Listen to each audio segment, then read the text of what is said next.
नमस्कार छात्रों, अभी तक हमने यमय चतुर्थ सेमेस्टर की कक्षाओं को पढ़ाया था। यमय सेकेंड सेमेस्टर की कक्षाओं में हमने केवल उन बिंदुओं को पढ़ाया था जो आप अभी तक कक्षाओं में पढ़ चुके हैं। लॉकडाउन के बाद आपकी कक्षाएं अभी तक प्रारंभ नहीं हुई थी, तो ऑनलाइन कक्षाओं में हम जो कक्षाओं में नहीं पढ़े हैं उन विषयों पर चर्चा करेंगे। जैसा कि आप जानते हैं कि आपने फर्स्ट पेपर पूरा कर लिया है, सेकेंड पेपर आपका अभी शुरू नहीं हुआ, थर्ड पेपर भी आपका लगभग पूरा है। फर्स्ट पेपर के यमय सेकेंड सेमेस्टर के फर्स्ट पेपर का नाम है आधुनिक कथा काव्य। आधुनिक कथा साहित्य। इसमें आपको पढ़ना है उपन्यास और कहानी। आधुनिक कथा साहित्य में आपको उपन्यास और कहानियों को पढ़ना है। जैसा कि आप जानते हैं, गोदान और नदी के द्वीप उपन्यास में से किसी एक उपन्यास का हमें अध्ययन करना है। इसके अलावा कहानीकारों और उनकी कहानियों में चंद्रधर शर्मा गुलेरी, जयशंकर प्रसाद, फिर इसके बाद मुंशी प्रेमचंद, फिर जैनेन्द्र कुमार, फिर निर्मल वर्मा, फिर इसके बाद अन्य कथाकारों का अध्ययन अपेक्षित है इस पाठ्यक्रम में, जिसका हमने कक्षाओं में अध्ययन किया था। फिर आपका जो दूसरा प्रश्न पत्र है उसका नाम है भारतीय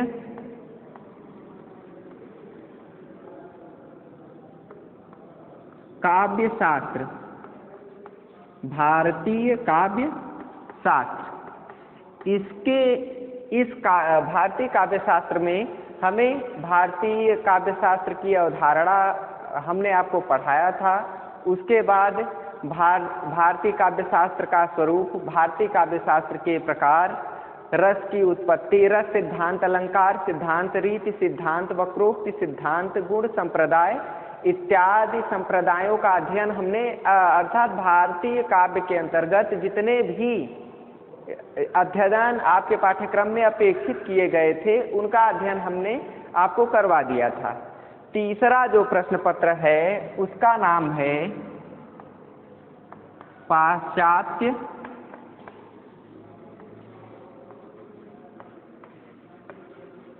काव्य शास्त्र। और चौथा जो आपका पेपर है उसका नाम है भारतीय साहित्य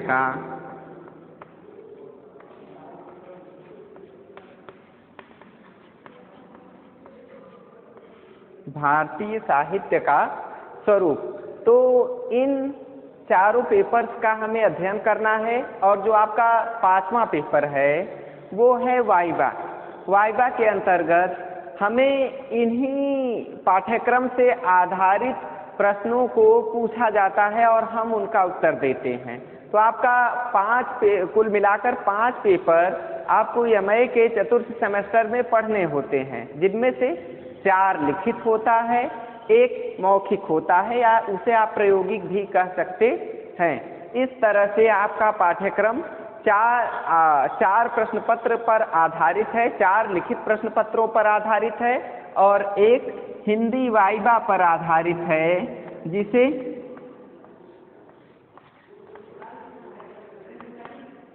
जिसे आप यहाँ आकर कक्षाओं में जिनका उत्तर आप देते रहे हैं। इस तरह की प्रक्रिया का अध्ययन हमने आपको करवाया है। फिर इसके बाद अब इन पेपर्स में आपने ये देखा कि आप पहला पेपर पढ़ चुके हैं, दूसरा पेपर पढ़ चुके हैं, तीसरा पेपर पाश्चात्य काव्य शास्त्र। आज हम शुरू करेंगे।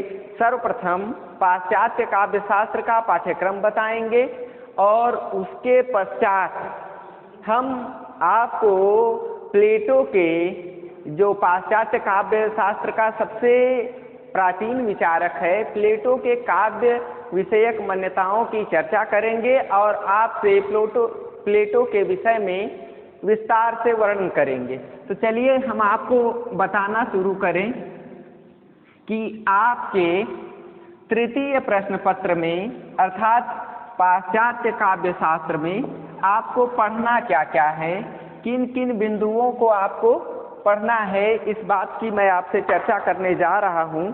तो चलिए देखिए, सर्वप्रथम पाश्चात्य काव्य शास्त्र में हमें प्लेटो का अध्ययन करना है।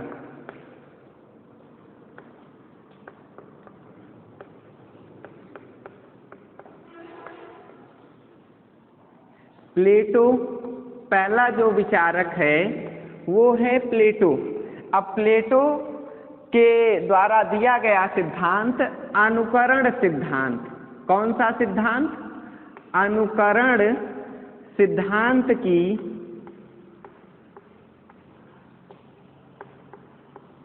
चर्चा हमें पढ़नी है, प्लेटो का अनुकरण सिद्धांत। इसके बाद दूसरा जो विचारक आपके पाठ्यक्रम में है वो अरस्तु हैं। अरस्तु का हमें विरेचन सिद्धांत,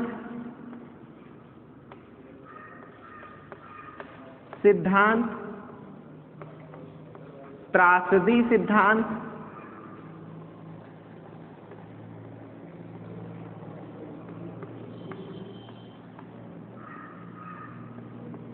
और अनुकरण सिद्धांत, 3 सिद्धांतों को हमें पढ़ना है।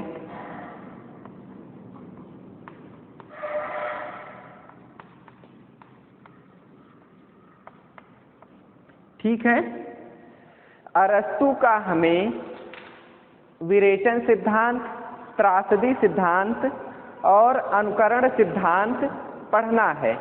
फिर इसके बाद अगला जो विचारक है वो है लोंजाइनस। लोंजाइनस का हमें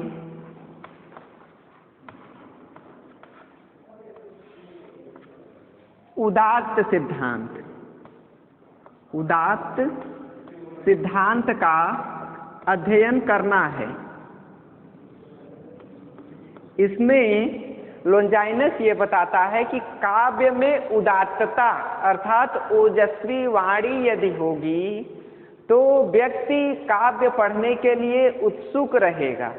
हमेशा व्यक्ति जो होता है काव्य में उदात्तता खोजता है, अर्थात वह अपनी बात खोजता है। अभिव्यक्ति की जैसे ही उसे उदात्तता मिली तुरंत ही वह काव्य पढ़ने के लिए अग्रसर हो जाता है। फिर इसके बाद हमें पढ़ना है टी.एस. इलियट का सिद्धांत। टी.एस. इलियट का निर्वैयक्तिकता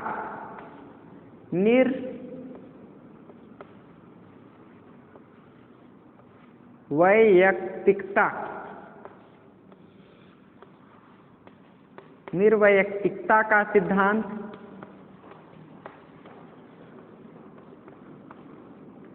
और फिर इसके बाद हमें पढ़ना है परंपरा और वैयक्तिक प्रज्ञा।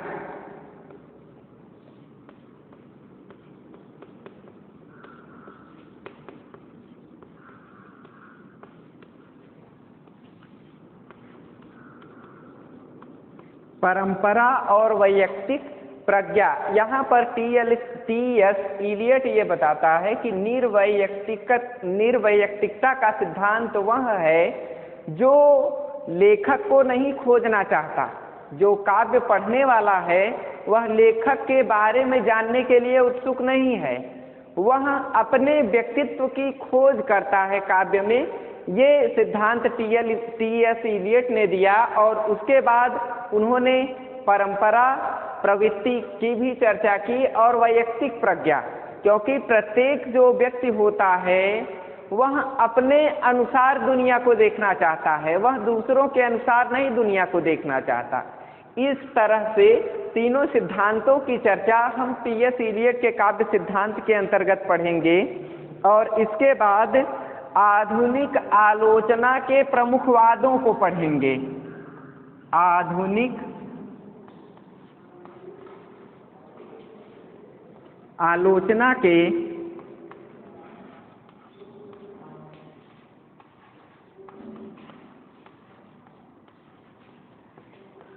प्रमुख वाद, अर्थात कौन कौन सी साहित्यिक प्रवृत्तियां इस सिद्धांत में आई और काव्य को उदात्त बनाने में अपनी भूमिका उन प्रवृत्तियों ने निभाई है, इस बात को हमें पढ़ना है।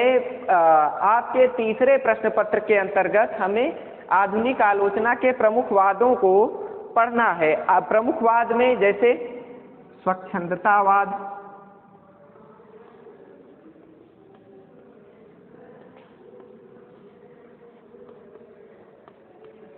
स्वच्छंदतावाद, शास्त्रीयतावाद,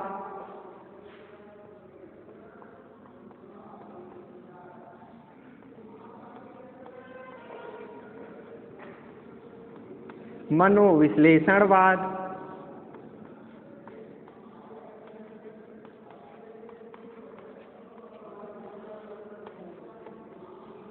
और उसके बाद मार्क्सवाद,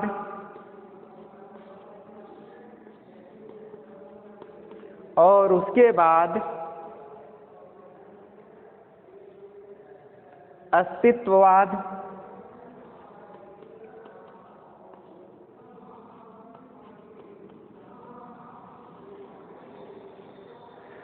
अस्तित्ववाद के बाद संरचनावाद,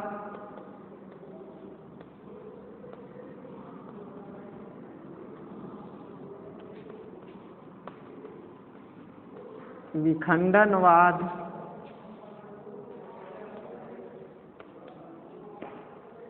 संरचनावाद, अस्तित्ववाद, विखंडनवाद, बिंबवाद,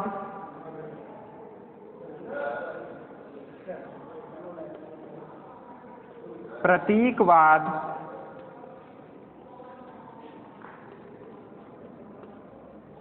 प्रतीकवाद, और अंत में हमें पढ़ना है साहित्य का समाजशास्त्र।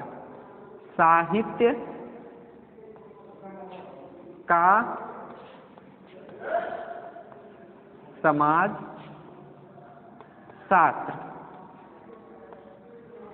ठीक है छात्रों, तो देखिए आपका जो तृतीय प्रश्न पत्र है पाश्चात्य काव्यशास्त्र, उसमें आपको निम्न विचारकों और आधुनिक आलोचना के प्रमुख वादों का अध्ययन करना है। यदि हम इसे देखें तो पहले आपको प्लेटो का अनुकरण सिद्धांत पढ़ना है, फिर अरस्तु का विरेचन सिद्धांत, त्रासदी सिद्धांत और अनुकरण सिद्धांत, अर्थात 3 सिद्धांतों को पढ़ना है। फिर इसके बाद लोंजाइनस के उदात्त सिद्धांत को पढ़ना है, टी.एस. इलियट के निर्वैयक्तिकता के सिद्धांत को पढ़ना है, परंपरा और वैयक्तिक प्रज्ञा के बारे में भी आपको पढ़ना है।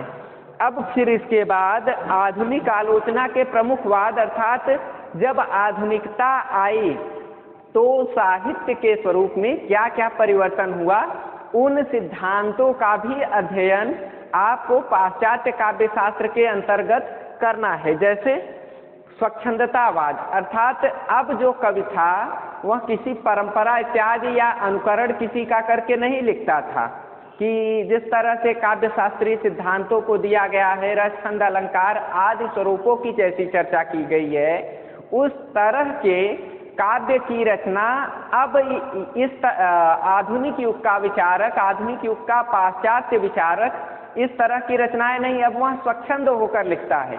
उसकी रचना का विषय कुछ भी हो सकता है। अब ये नहीं कि काव्य यदि वो लिख रहा है, महाकाव्य लिख रहा है या बड़े उपन्यास इत्यादि लिख रहा है, तो उस उपन्यास का, उस काव्य का जो नायक होगा वह राजा का पुत्र राजकुमार होगा या कुलीन वर्ग का होगा। इस तरह की स्वतंत्रता, इस तरह की स्थिति नहीं पाई जाती है। यहाँ बिल्कुल स्वतंत्र हैं ये विचारक, स्वच्छंद है कि वो किसी भी व्यक्ति को अपने काव्य का नायक बना सकते हैं। स्वच्छंदतावाद का अर्थ ये है, बाकी तो मैं आपको विस्तार से पढ़ाऊंगा। फिर इसके बाद शास्त्रीयतावाद। शास्त्रीयतावाद घोर काव्य शास्त्रीय नियमों जैसे रस, छंद, अलंकार, भाषा, शैली, गुण, रीति का पालन करते हुए काव्य की रचना करने की प्रेरणा ये शास्त्रीयतावाद देता है। शास्त्रीयतावाद केवल इसी बात का समर्थक है। मनोविश्लेषणवाद, अब जो मनोविश्लेषणवाद सिद्धांत है पाश्चात्य काव्य शास्त्र में, यह काव्य सिद्धांत हमें यह प्रेरणा दे रहा है कि व्यक्ति के मन में क्या चल रहा है। अब जो नाटक या काव्य का जो विषय हुआ करता था, तो पहले व्यक्ति के बाहरी स्वरूप का चित्रण किया जाता था, लेकिन मनोविश्लेषणवादी जो कवि हुए, उन्होंने पात्र के मन में चलने वाली बातों का आकलन करना और उनका शब्द रूप में चित्रांकन करना काव्य में शुरू कर दिया था, जो मनोविश्लेषणवादी विचारक थे। मार्क्सवाद जो था वो मजदूरों और शोषित तथा पीड़ित को लेकर काव्य रचना का विषय बनाए जाने में अपनी अहम भूमिका निभाने में अग्रसर था। अस्तित्ववाद प्रत्येक व्यक्ति के अस्तित्व की चर्चा करता है। संरचनावाद अर्थात काव्य के नए स्वरूपों की चर्चा इस तरह के सिद्धांतों में हुई। विखंडनवाद अर्थात पुरानी परंपराओं को तोड़कर नई परंपराओं के उदय के प्रति लोगों का ध्यान आकर्षित करना विखंडनवाद का प्रमुख ध्येय रहा है। बिंबवाद अर्थात बिंबवाद वह वाद है जिसमें किसी विशेष व्यक्ति की छाया को स्पष्ट करने का कार्य किया जाता है। प्रतीकवाद किसी विशेष व्यक्ति को आधार बनाकर उसके विषय में चर्चा करना, काव्य का उद्देश्य जो है वह प्रतीकवाद कहलाता है। और अंत में साहित्य का समाजशास्त्र अर्थात जिस तरह का समाज होता है साहित्य भी उसी तरह परिवर्तित होता जाता है। तो साहित्य का समाजशास्त्र जो है वो इसी बात का पक्षधर रहा है। साहित्य समाज के अनुसार चलता है, न कि साहित्य के अनुसार समाज चलता है। साहित्य समाज का अनुकरण करते हुए आगे बढ़ता है। ठीक है।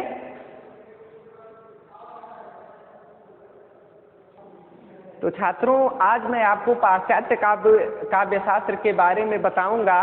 पहले तो आप ये समझिए कि पाश्चात्य होता क्या है।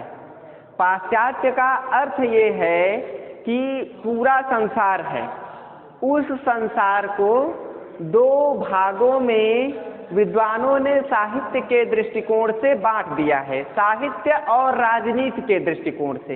इस तरह से भी आप कह सकते हैं।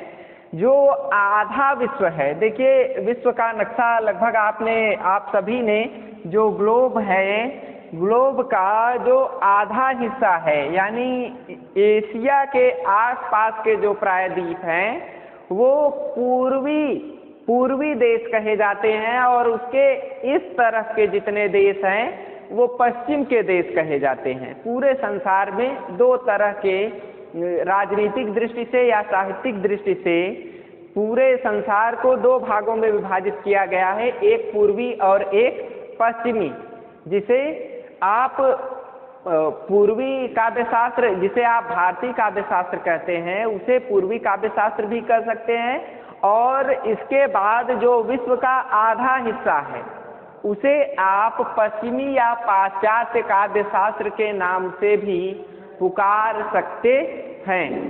अब देखिए, पाश्चात्य काव्यशास्त्र जो शब्द है वह दो शब्दों से मिलकर बना है, काव्य और शास्त्र। काव्य और शास्त्र। आपने पढ़ा हुआ है कि काव्य किसे कहते हैं। कई विद्वानों ने अलग अलग परिभाषाएं दी हैं, जैसे वाक्यम रसात्मकम काव्यम। यह आचार्य विश्वनाथ कहते हैं कि रसात्मक जो वाक्य होता है वह काव्य होता है। और इसके अलावा अगर मम्मट का विचार लें तो मम्मट कहते हैं तद दोषौ शब्दार्थो सगुणा वन अलंकृति पुनः क्वापि, अर्थात दोष रहित, गुण सहित, अलंकार से युक्त या अलंकारों के न होने पर भी श्रेष्ठ शब्दावली काव्य कही जाती है। आचार्य जगन्नाथ कहते हैं रमणीयार्थ प्रतिपादक काव्यम, अर्थात रमणीय अर्थ का प्रतिपादन करने वाला साहित्य ही काव्य है। इस तरह की बात काव्य में आती है कि जिससे वाक्य की गरिमा उपस्थित हो जाए उसे हम काव्य कह सकते हैं। अलग अलग विद्वानों के अलावा अलग अलग विद्वानों के अनुसार अलग अलग परिभाषाएं दी गई हैं। शास्त्र, देखिए शास्त्र शब्द जो है वह अपने आप में बहुत ही बड़ा शब्द है। शास्त्र के कई अर्थ, आप अगर उसे उर्दू में बोलें तो उसे आप विज्ञान भी कह सकते हैं कि काव्य का वैज्ञानिक ढंग से किया गया विवेचन काव्य शास्त्र कहलाता है। या रमणीय अर्थ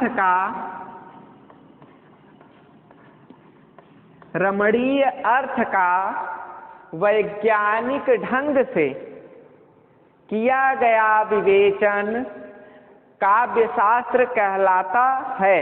अब देखिए, आप ध्यान दीजिएगा कि रमणीय काव्यशास्त्र शब्द बहुत व्यापक है। इसकी यदि आप गहराई में जाएंगे तो बहुत ज़्यादा सिद्धांत आ जाते हैं, लेकिन हम मोटा मोटा ऊपर से समझने का प्रयास करें तो काव्य की सामूहिक परिभाषा यह हो सकती है कि शब्द और अर्थ का शास्त्रीय ढंग से किया गया विवेचन काव्यशास्त्र कहलाता है।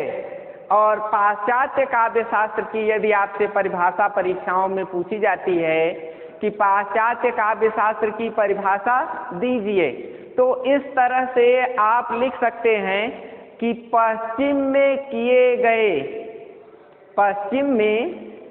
गए शब्द और अर्थ के वैज्ञानिक ढंग से विवेचन को हम काव्य शास्त्र कह सकते हैं। तो आप इस तरह से परिभाषा दे सकते हैं और काव्य शास्त्र का विच्छेद करके, काव्य शास्त्र दो शब्दों से मिलकर बना है, काव्य और शास्त्र। काव्य का अर्थ होता है जो रमणीय अर्थ दे या शब्द और अर्थ से युक्त रचना को काव्य कहते हैं, और शास्त्र अर्थात वैज्ञानिक ढंग से किया गया विवेचन शास्त्र है। तो अब आप इसे सामूहिक रूप से एकत्रित करके आगे इसको लिख सकते हैं।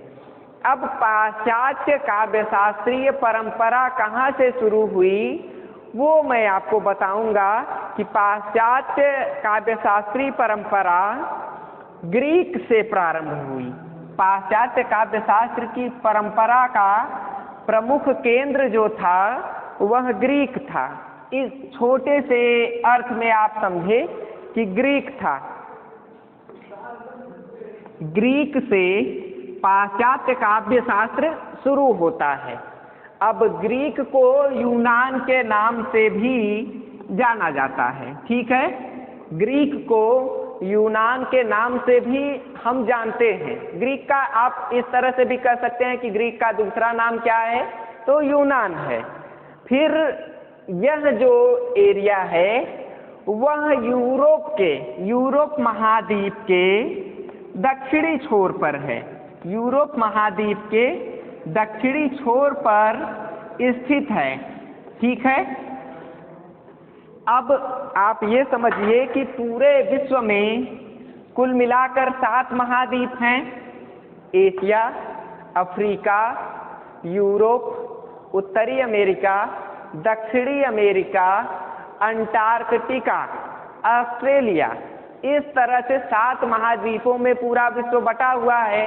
अब पाश्चात्य जो काव्य शास्त्र है वह यूरोप महाद्वीप के दक्षिणी छोर से अर्थात ग्रीक या यूनान से प्रारंभ होता है। जैसे यदि पूर्वी काव्य शास्त्र की परंपरा को हम पढ़ने चलते हैं या भारतीय काव्य शास्त्र की परंपरा को पढ़ने चलते हैं तो सबसे पहले हम भारत की चर्चा करते हैं कि एशिया महाद्वीप के एक देश भारत से पूर्वी काव्यशास्त्री परंपरा का विकास हुआ, उसी तरह से पश्चिमी काव्यशास्त्र की परंपरा का प्रारंभिक विकास ग्रीक से शुरू होता है, जो यूरोप महाद्वीप के दक्षिणी छोर पर स्थित है। अब आप ये समझिए, जो यूनान है, यूनान के 3 भाग हैं, ठीक है। यूनान को 3 भागों में बांटा जा सकता है। अब वो कौन कौन से भाग हैं? उत्तरी,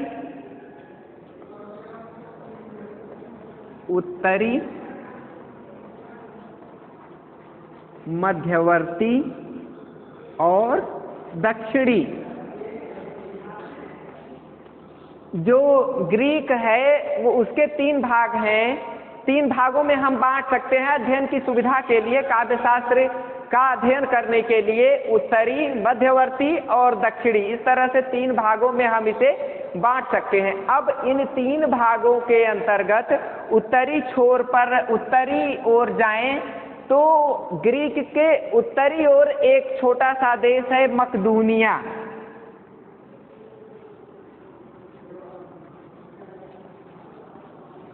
फिर इसके बाद मध्यवर्ती छोर पर जाएं तो वहां अत्तिका की राजधानी एथेंस है। अत्तिका की राजधानी एथेंस, अत्तिका आप कह सकते हैं। फिर दक्षिणी छोर पर यदि हम जाएं तो दक्षिणी छोर पर हमें लोकोनिया एक देश मिलता है।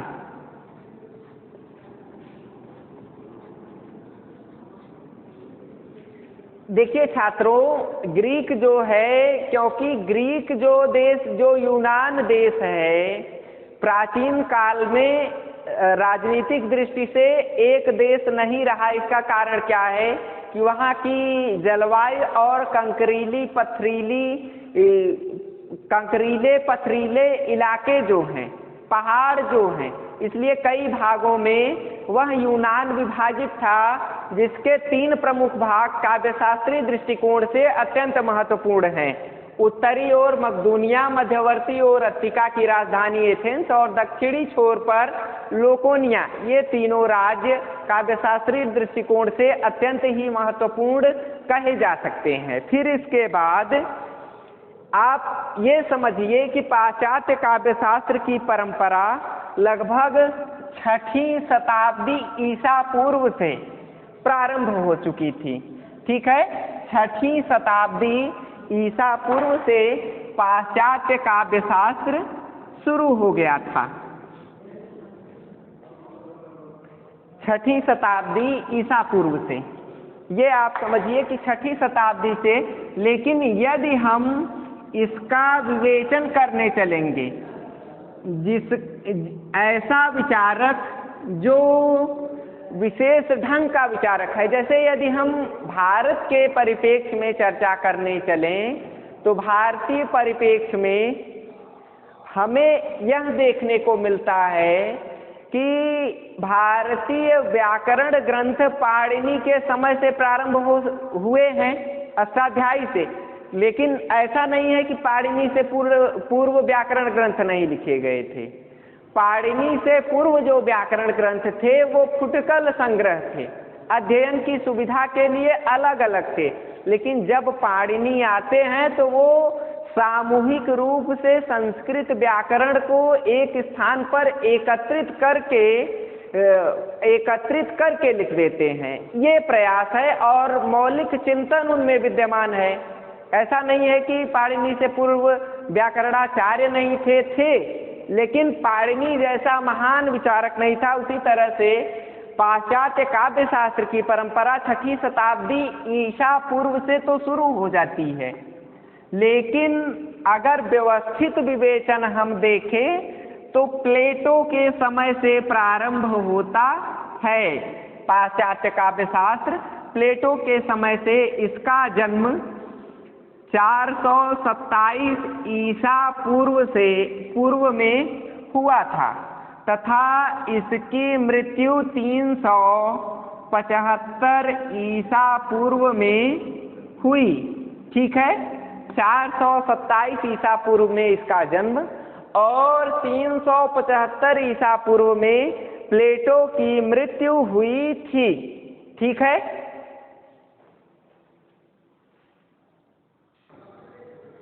तो छात्रों देखिए, पाश्चात्य काव्य परंपरा लगभग 6वीं शताब्दी ईसा पूर्व से प्रारंभ हुई थी, लेकिन उसके पहले भी कुछ यूनानी या ग्रीक विचारक हुए थे, जैसे होमर। ये 1050 ईसा पूर्व से 850 ईसा पूर्व के समय में वर्तमान रहे थे।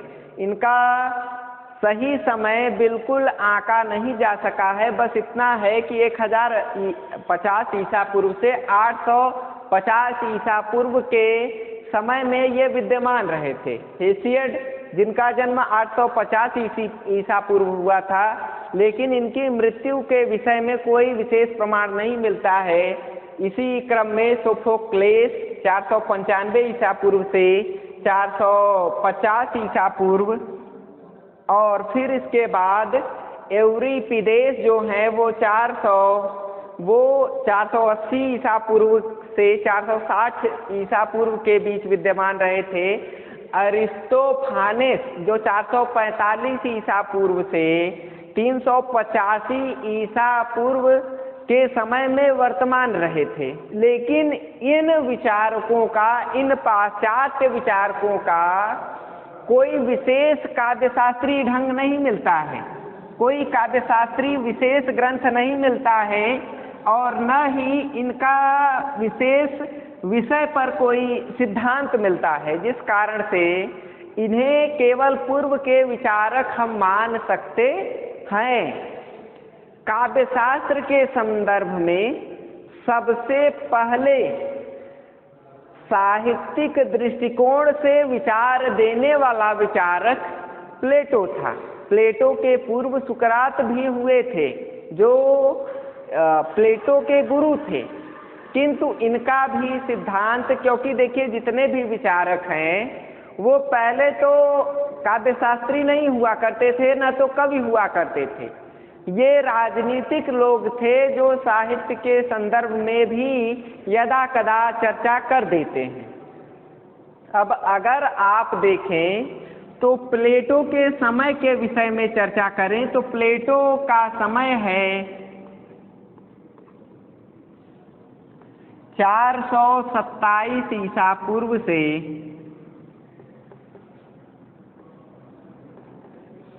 347 ईसा पूर्व इसका समय माना जा सकता है। अब प्लेटो के पूर्व जो विचारक हुए हैं उनकी चर्चा तो मैं आपसे कर चुका हूं। एक बात आप छात्रों ध्यान दे लीजिए कि जब आप बहुत विशेष ढंग से चर्चा करेंगे तभी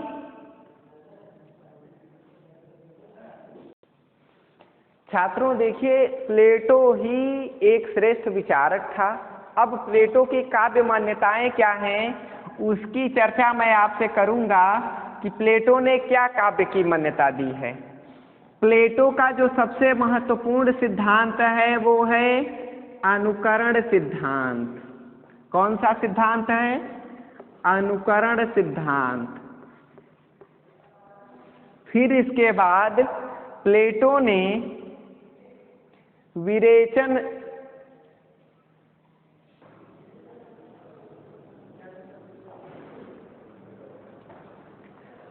अनुकरण सिद्धांत, फिर इसके बाद प्रत्यय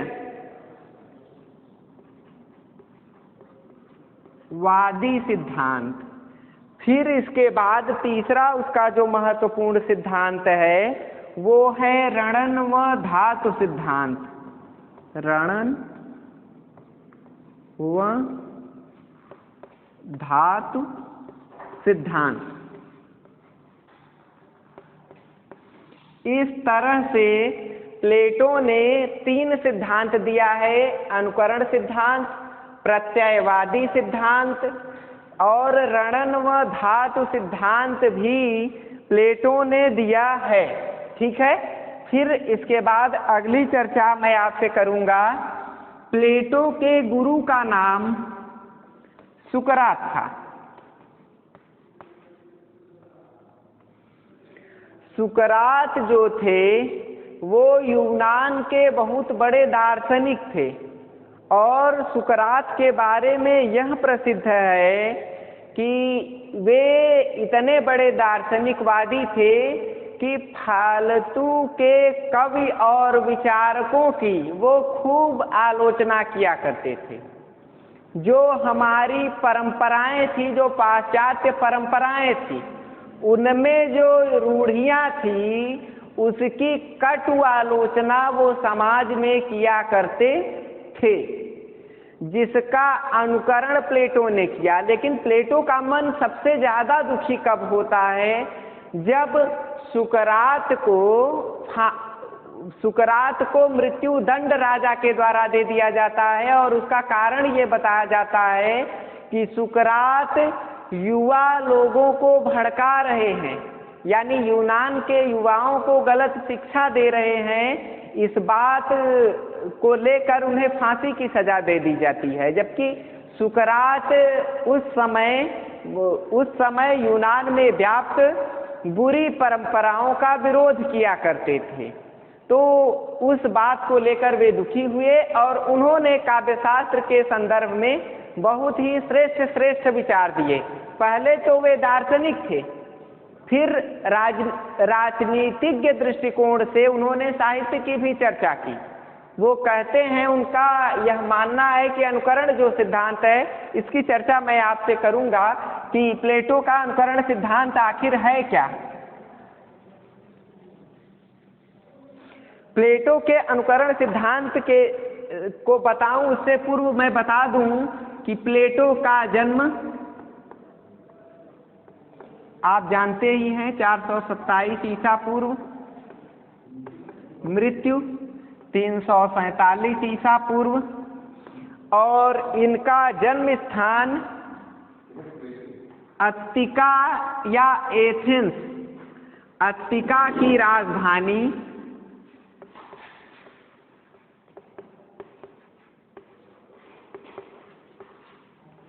एथेंस में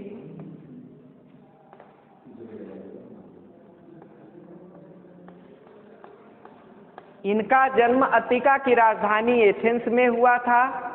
इनके माता पिता बहुत ही धनी किस्म के थे, वो बहुत ही श्रेष्ठ कुल में उत्पन्न होने वाले बालक की तरह प्लेटो का पालन पोषण हुआ।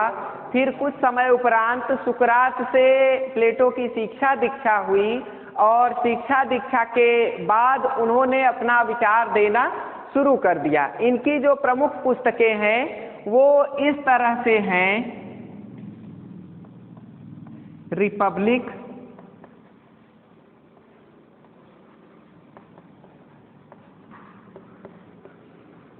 इयोन, रिपब्लिक, इयोन,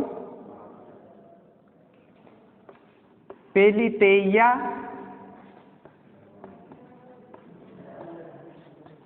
फिर इसके बाद सिंपोजियम,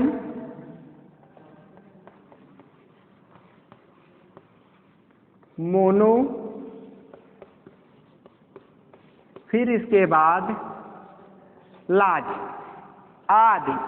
इन्होंने तो कई रचनाएं दी हैं, किंतु पाश्चात्य काव्य शास्त्रीय संबंधी अर्थात काव्य विषयक जो इनकी रचनाएं हैं, मुख्य रूप से यही 5 रचनाएं, इनकी 6 रचनाएं इनकी काव्य शास्त्र से संबंधित मानी जाती हैं: रिपब्लिक, इयोन, पेलितेइया, सिंपोजियम, मोनो, लाज। इस तरह से इनकी 6 रचनाएं ही सबसे ज्यादा महत्वपूर्ण रही हैं। फिर अब हम चलते हैं प्लेटो के अनुकरण सिद्धांत की चर्चा करने कि प्लेटो का अनुकरण सिद्धांत आखिर है क्या, अनुकरण वह किस तरह के अनुकरण को काव्य में मान्यता देता है, उस बात की हम आपसे चर्चा करेंगे।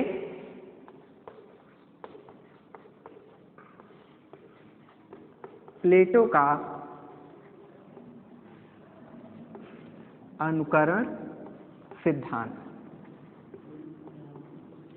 आपने अभी देखा था कि 3 सिद्धांत उसने दिया था, जिनमें से सबसे महत्वपूर्ण सिद्धांत है वह अनुकरण सिद्धांत है।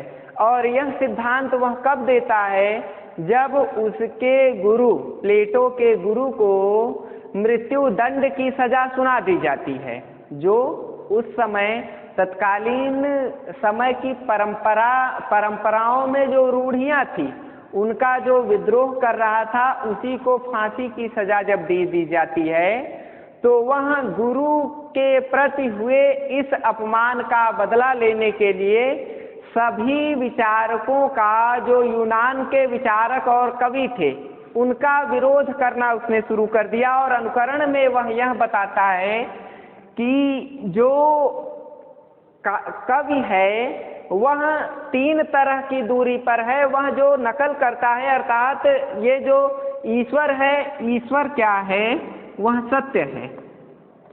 ईश्वर जो है वह सत्य है। फिर ईश्वर के बाद जगत या संसार या प्रकृति आती है। जगत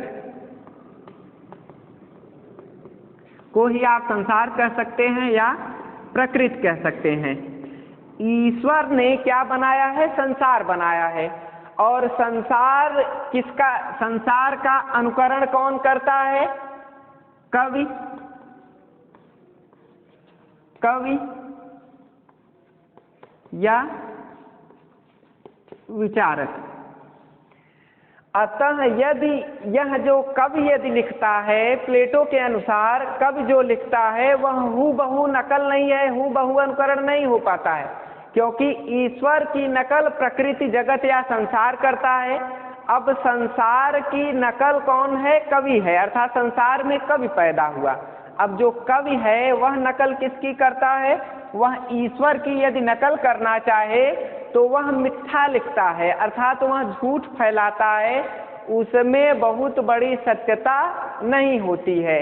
यह सिद्धांत प्लेटो देता है और उस समय के विचारकों की कटु आलोचना करता है, क्योंकि एक समय ऐसा आया था कि यूनान में कवियों की बाढ़ सी आ गई थी। तरह तरह का विचार खंडन मंडन की प्रवृत्ति व्याप्त थी। राजनीतिक स्थिति का लाभ उठाते हुए लोग एक दूसरे को नीचा दिखाने में लगे हुए थे। पहला कारण तो उसका अनुकरण का ये कारण था, और दूसरा कारण क्या था कि अत्तिका के जो लोग थे, जहां का वह निवासी था प्लेटो,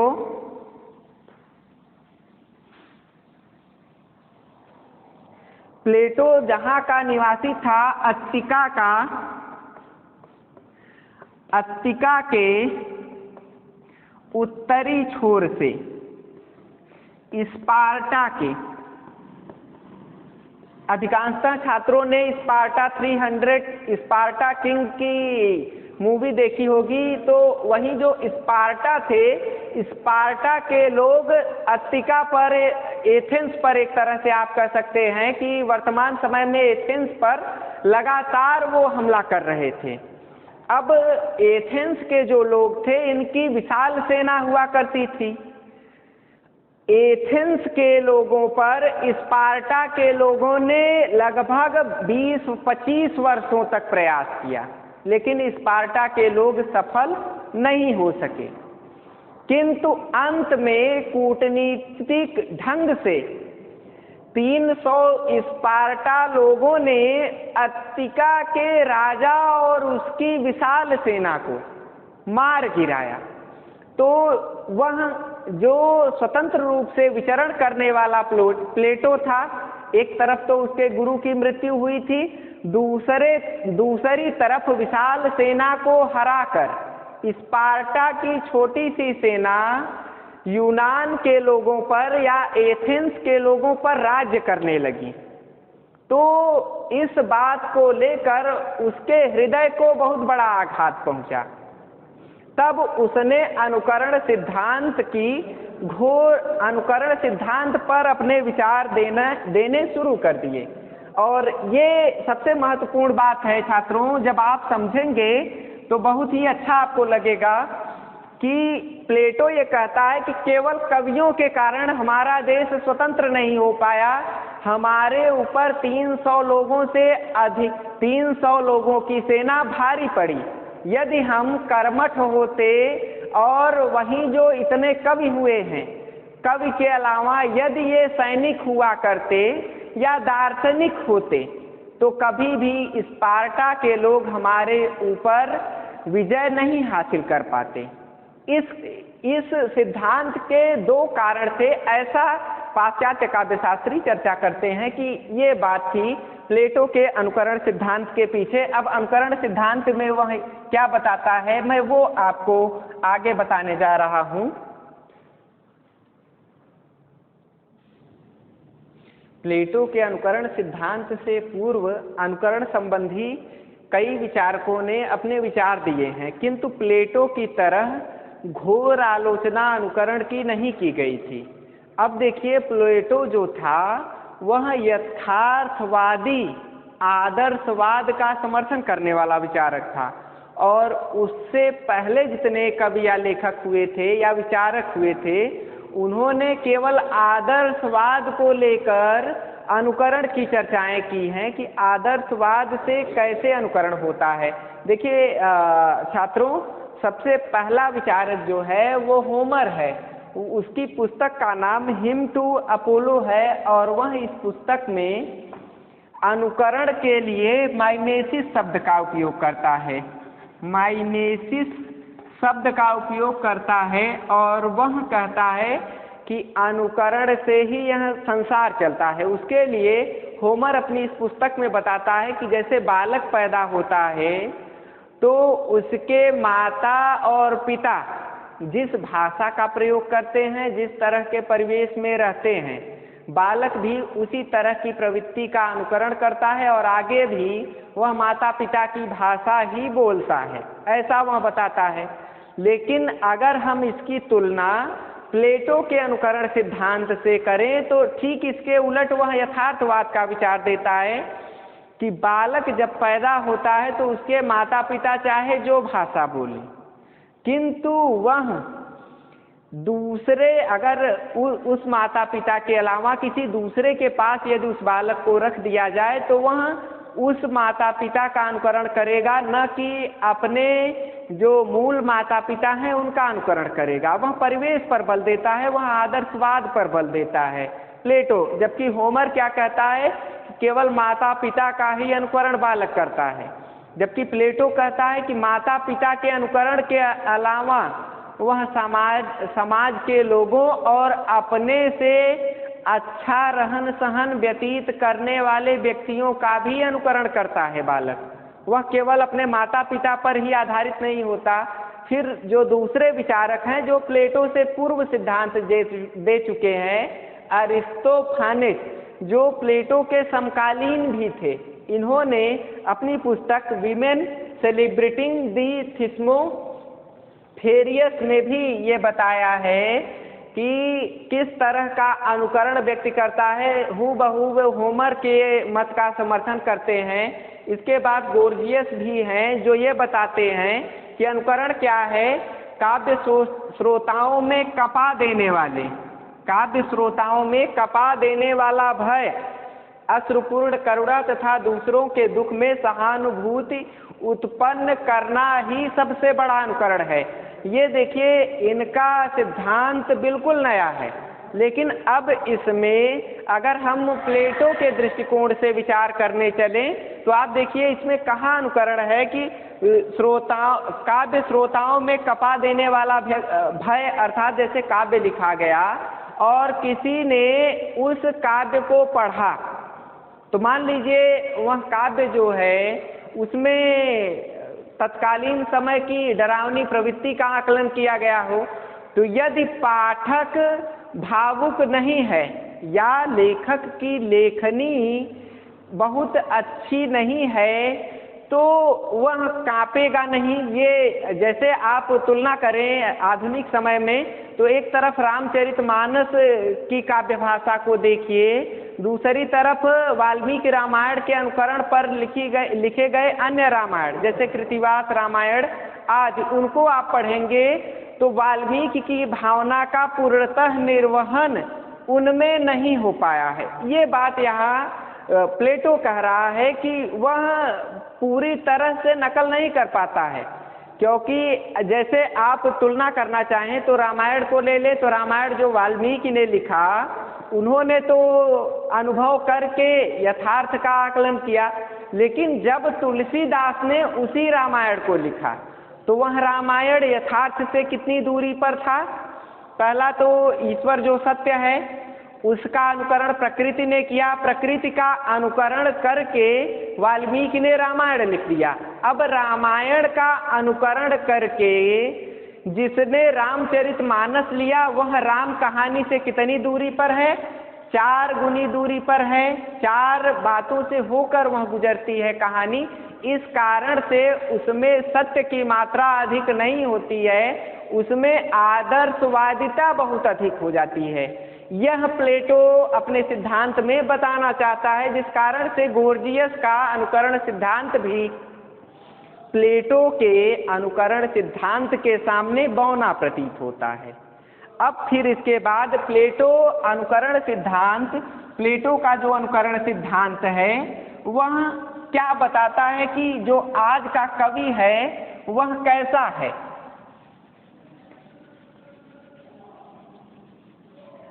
आज का जो कवि है वह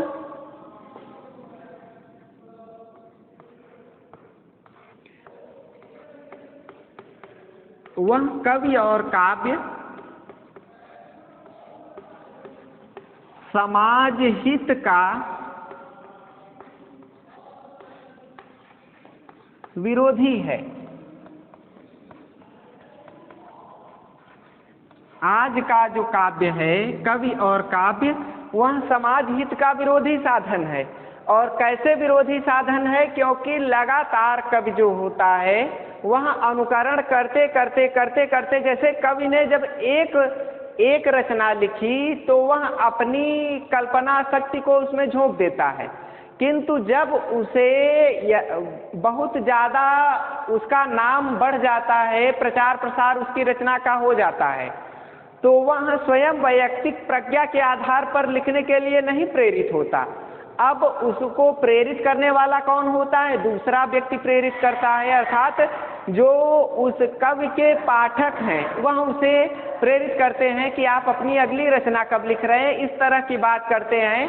तो अब जो कवि लिखेगा वह पूर्णतः यथार्थ पर आधारित नहीं होगा, उसमें कल्पना की अधिकता हो जाएगी।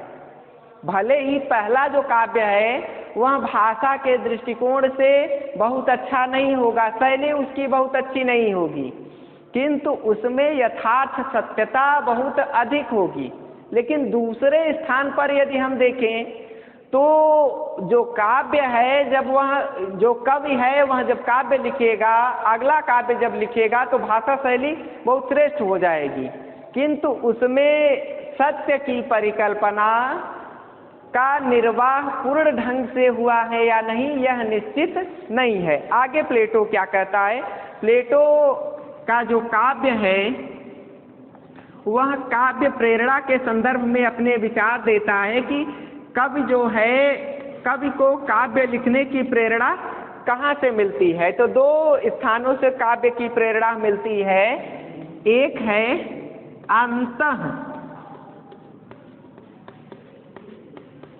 अंतः प्रेरणा और दूसरी बात है भावोद्गार। अर्थात काव्य प्रेरणा अंतः से उत्पन्न होती है कि जब कोई व्यक्ति है वह किसी की रचना को पढ़ता है या कोई विशेष बात उसके मस्तिष्क में आ जाती है तो वह उसे लिख देता है और वह रचना अंतः प्रेरणा के अंतर्गत कही जाएगी। और दूसरी तरफ दूसरी काव्य प्रेरणा का दूसरा साधन भावोद्गार, अर्थात व्यक्ति बहुत प्रसन्न है तब वह काव्य लिखने के लिए प्रेरित होगा, या बहुत दुखी है तब वह काव्य लिखने के लिए प्रेरित होगा। इस तरह की बात काव्य प्रेरणा के संदर्भ में विद्यमान रहती है। ऐसा प्लेटो बताता है कि काव्य लिखने की प्रेरणा 2 आधारों पर मिलती है, एक अंतः प्रेरणा और दूसरा भावोद्गार के कारण काव्य लिखने की प्रेरणा कवि को मिलती है। फिर इसके बाद हम चलेंगे चर्चा करने की अभिव्यक्ति, जो काव्य की अभिव्यक्ति होती है वह प्लेटो के अनुसार कैसी है।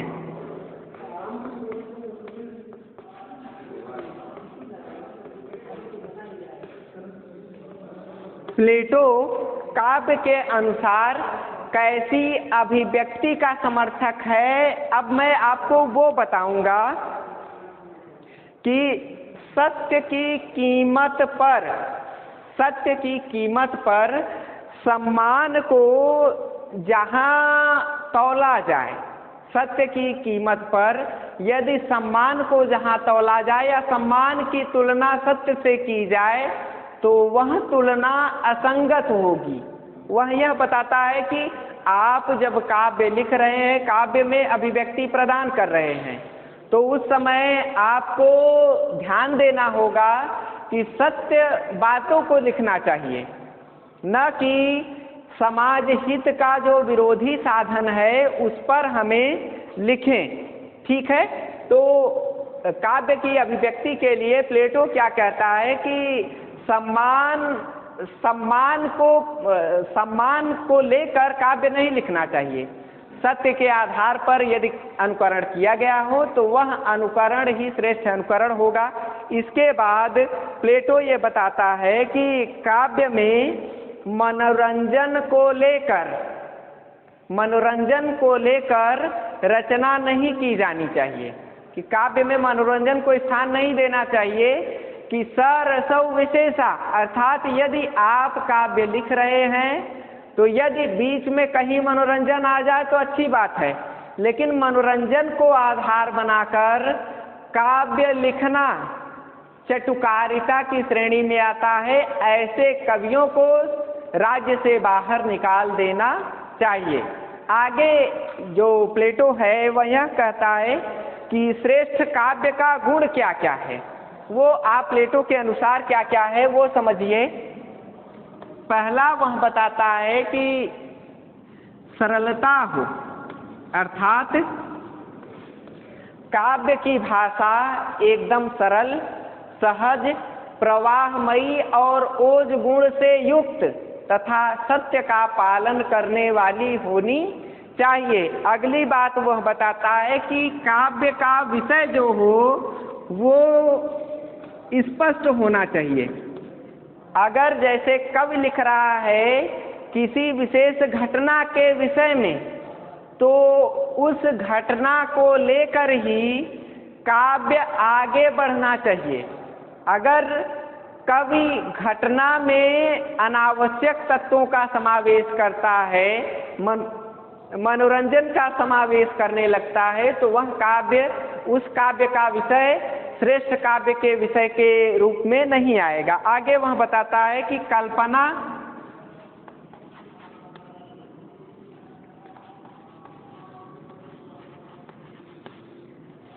काव्य में कल्पना तत्व की प्रधानता नहीं होनी चाहिए, कि बहुत ज़्यादा लंबी लंबी कल्पनाएं कर ली गई हों जिससे काव्य झूठा प्रतीत होने लगे। जब कवि काव्य को पढ़े तो यदि एक उदाहरण के माध्यम से मैं आपको समझाना चाहूं, तो जैसे जब रामचरितमानस को पाठक पढ़ने लगता है तो उस समय उन पंक्तियों को पढ़ने के बाद जब राम दुखी होते हैं तो जब पाठक अपने आप को दुखी समझने लगता है, जब राम प्रसन्न हो तो पाठक के अंदर भी हर्ष की भावना आ जाती है, जब रावण धृष्टता कर रहा हो तो पाठक के अंदर जब क्रोध आ जाए, तब वह जो काव्य होगा वह सही, उस काव्य को श्रेष्ठ काव्य कहा जाएगा। कल्पना के माध्यम से यदि कल्पना ही उसमें भर दी जाए तो वह काव्य श्रेष्ठ काव्य की श्रेणी में नहीं आएगा, ऐसा प्लेटो बताता है। श्रेष्ठ काव्य का तीसरा गुण वह बताता है कि काव्य में कल्पना तत्व का समावेश विविध बिंदुओं को लेकर ही आगे बढ़ना चाहिए। अगली बात वो बताता है कि अतिशय भावुकता नहीं होनी चाहिए,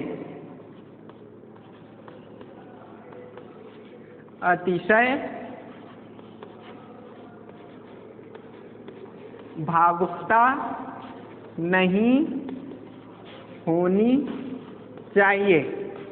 प्लेटो जो अगली बात बताता है वह कहता है कि काव्य जो हो, काव्य में अतिशय भावुकता नहीं आनी चाहिए। भावना का समावेश संपूर्ण ढंग से किया जाए, इसमें कोई संदेह नहीं, किंतु भावना में ऐसे विरोधी तत्व ना आ जाए जो काव्य की गरिमा को नष्ट कर दें, ऐसा प्लेटो बताता है। पांचवी और आखिरी बात वह बताता है कि शिवम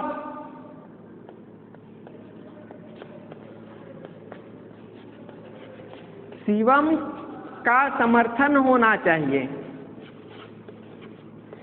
शिवम के समर्थक से तात्पर्य है कि ईश्वर संबंधी प्लेटो की मान्यता कि यदि काव्य लिखा जा रहा है तो उस काव्य में ईश निंदा बिल्कुल भी नहीं होनी चाहिए, क्योंकि जो समाज होता है वह ईश्वर का अनुकरण करने के लिए काव्य पढ़ता है।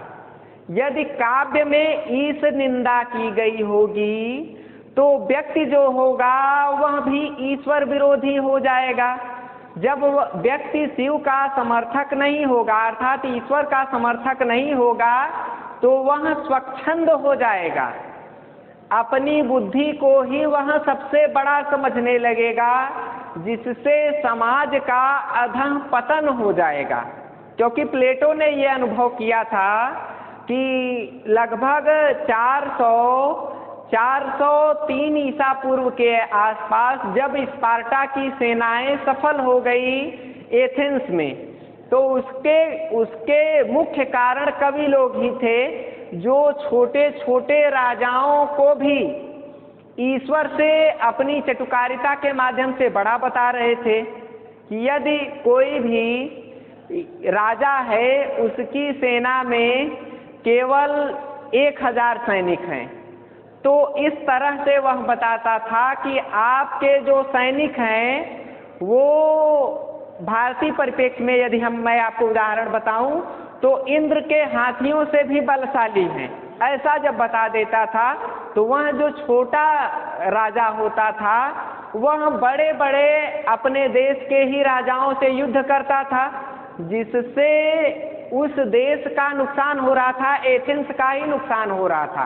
इसलिए प्लेटो कहता है कि शिव की ईश की निंदा नहीं होनी चाहिए, ईश की प्रशंसा भी होनी चाहिए।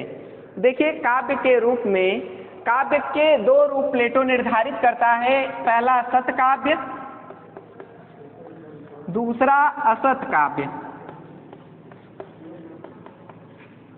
ठीक है, वह काव्य के 2 रूपों की चर्चा करता है, एक सत एक असत।